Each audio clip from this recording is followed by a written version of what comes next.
ফুলবাড়ীতে স্থানীয় জনগোষ্ঠীর জন্য বন্যার আগাম সতর্কবার্তা ও ঝুঁকি ব্যবস্থাপনায় সচেতনতা বৃদ্ধি বিষয়ক কনসালটেশন ও প্রশিক্ষণ কর্মশালা অনুষ্ঠিত।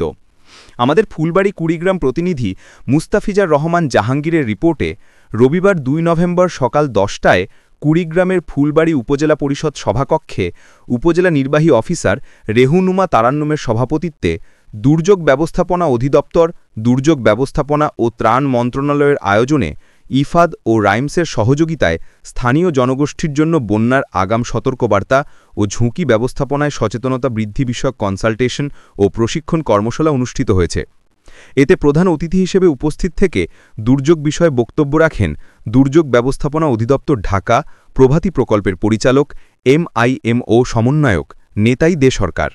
প্রশিক্ষক হিসেবে ছিলেন দুর্যোগ ব্যবস্থাপনা অধিদপ্তর ঢাকা ও প্রভাতী প্রকল্পের প্রোগ্রাম ম্যানেজার জেসিকা গোমেজ।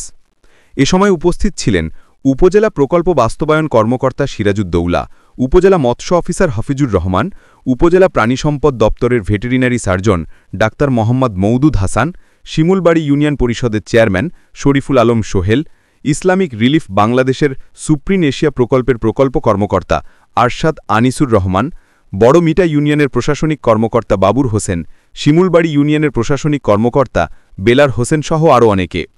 এ প্রশিক্ষণ ও কর্মশালায় প্রভাতী প্রকল্প DDM হম্পনেট স্থানীয় পর্যায়ে বন্যার আগাম সতর্কবার্তা ও প্রচার ব্যবস্থার উন্নয়ন বিষয়ে আলোচনা করা হয়।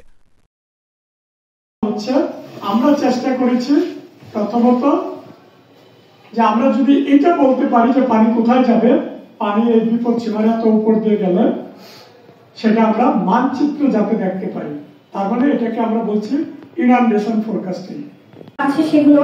তারপর হচ্ছে ঝুঁকিপূর্ণ জনগোষ্ঠী কি কি সমস্যার সম্মুখীন হয় সেগুলো নিয়ে কাজ করবেন।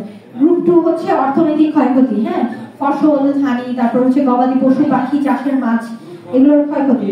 গ্রুপ 3 হচ্ছে আশ্রয় কেন্দ্র পরিবহন ব্যবস্থা এগুলো। আর গ্রুপ 4 হচ্ছে তথ্য, পূর্বাভাসের তথ্য এবং অন্যান্য তথ্য প্রাপ্তিতে কি কি চ্যালেঞ্জ আছে সেগুলো।